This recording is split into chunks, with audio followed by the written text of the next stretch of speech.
our first topic today, tips from Game Masters.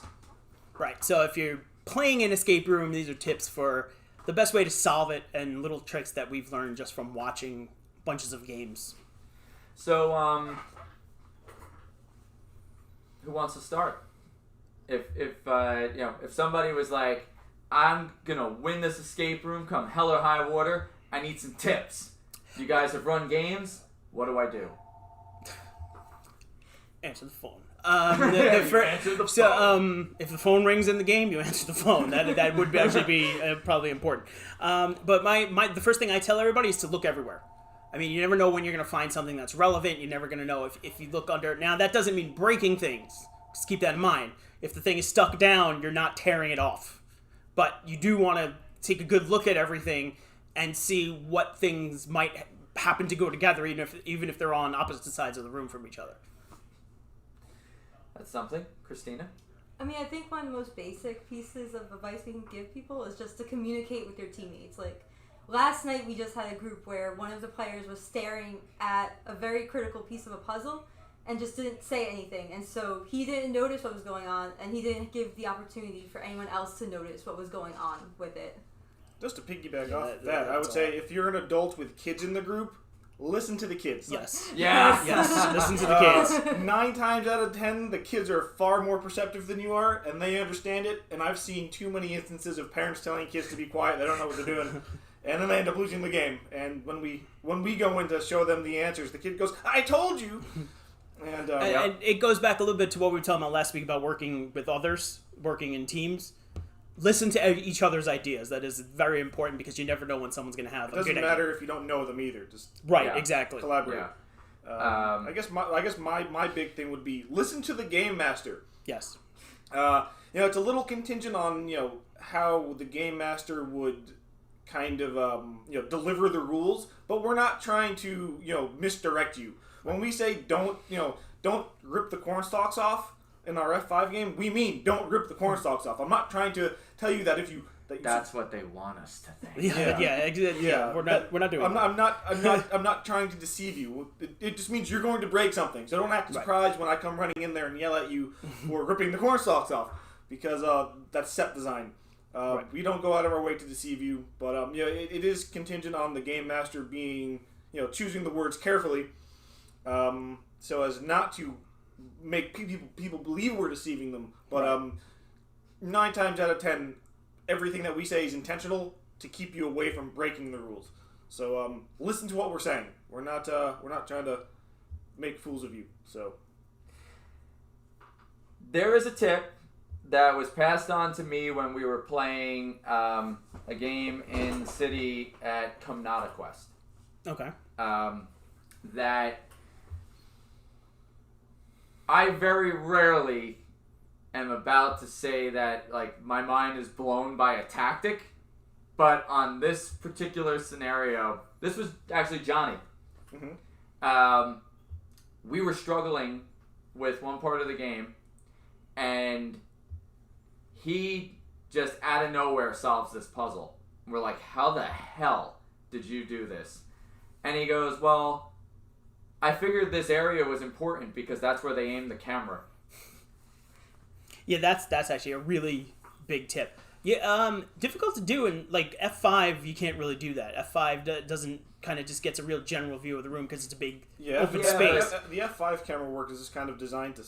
It's got to cover the space. Witch Hunt's a little bit more. But for a smaller, more intimate room, that is definitely a very good. Witch Hunt, Boogeyman. Yeah.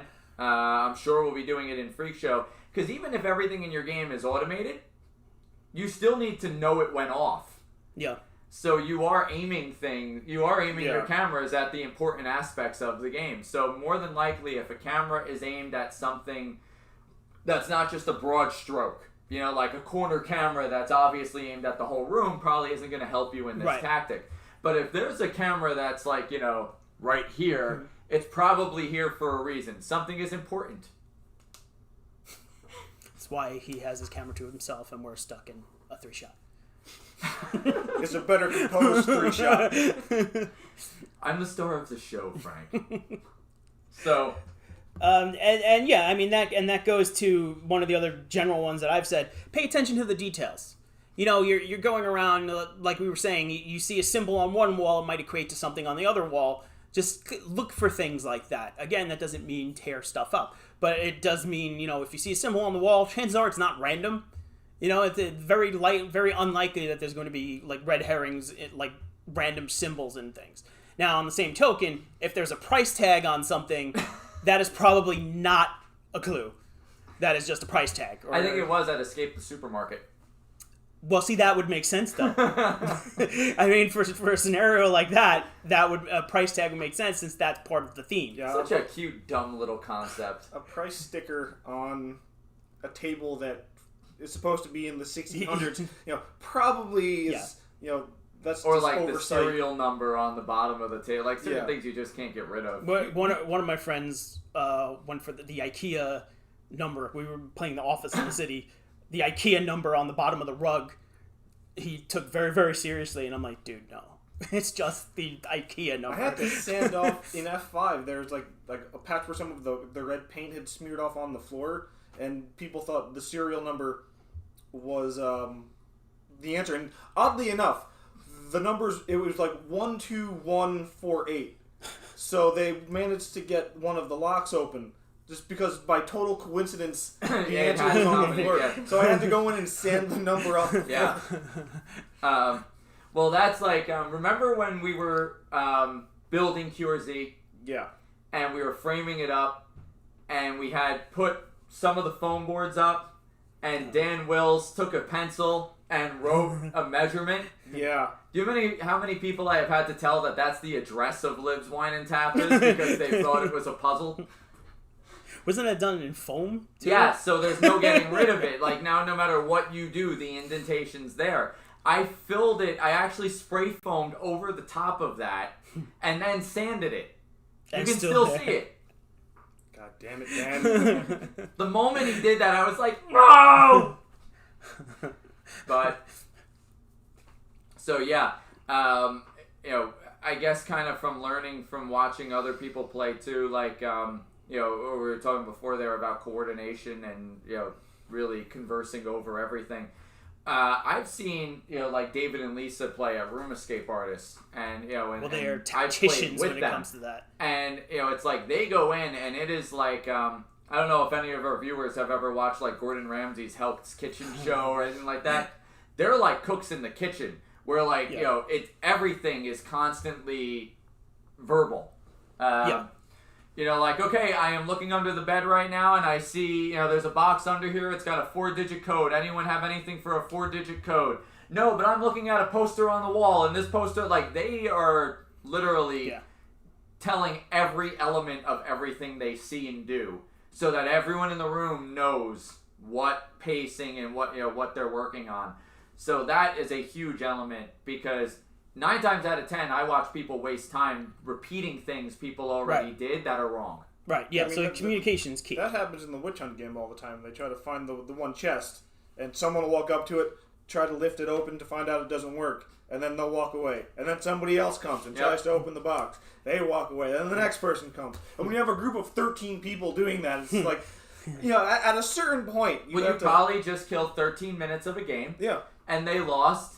Yeah. That 13 minutes would have made the, you know, could have potentially made the difference. You figure after like the 5th person, they'd just be like, you know, one of the other 13 would see them trying to open the box, like, no, I just tried that. 5 of us just tried that. Stop doing that.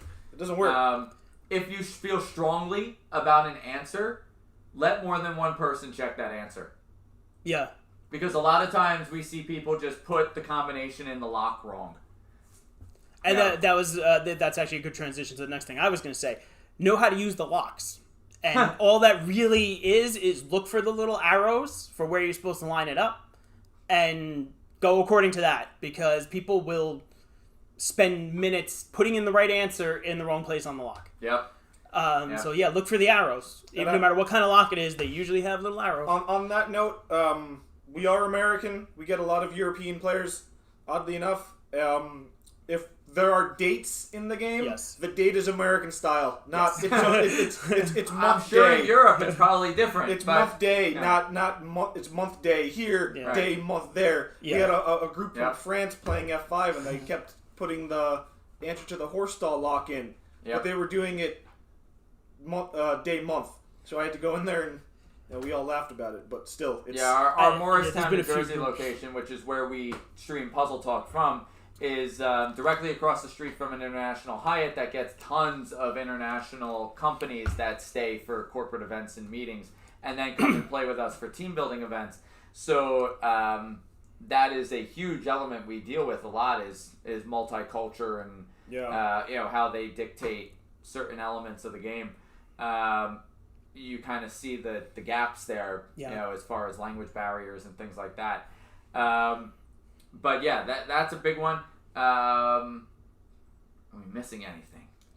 I think, like, even again, basically just with the locks, knowing what it is you're trying to solve on the locks, like whether it's numbers or letters, like just know what you're looking for within the room And communicate that to Yes. everyone else in the room, yeah. Don't spend too much time on one thing. If you've spent even 5 minutes on a puzzle and you're stumped, change gears. Right. Move on to something else. Let another person of the team look at that puzzle. You go to something else. Fresh minds might come up with something new. Even individual locks. Sometimes if you're working on a lock for a little while and you're just not getting it, let someone else take over. You never know what they're going to see that you didn't. Having said, call back to previous tip, make sure you communicate what you already did to the new person. Right. Exactly. Yeah. I tried this code. I tried this code. An extra 20 seconds of talk time can sometimes make a huge amount of difference. Yeah. Frank and I actually did this one really cool event down the shore where it was for a, what company was that? Where we had all the nurses rotating in and out. Oh, it was a hospital. Yeah, but I don't remember division was all specifically. nurses. Yeah, I don't remember specifically the hospital. Well, essentially the way this event ran was there was like 200 people, and instead of taking on all 200 at a time, they actually couldn't let all of their medical staff out of the building in one shot because then who's taking care of patients? Right. So they were letting them out in groups of 10 to 15, and basically the group would go into our tent, they'd play their portion of the game, and they'd have 10 minutes. And then the next group would come out, and they would have to actually describe what they already did to the next group so that they could take over. And it kind of worked very similar to how it worked in the hospital for them. In shifts. Yeah. Yeah. Yeah. That's true. That's So a good point. It played actually worked out for them. But it was an awesome communication study Yeah. to see just how many of these groups actually told the next group what was going on, and then how many times they didn't, and the next group was so pissed off at the previous. So, yeah. Anything else? There's always going to be more, but yeah, I mean, I'm sure we have a lot of owners watching. Yeah, if you have any awesome tips for players, comment them below and share your tips so other people can see them. I'm sure we didn't cover everything, but those are our best tips from Game Masters at Trapdoor.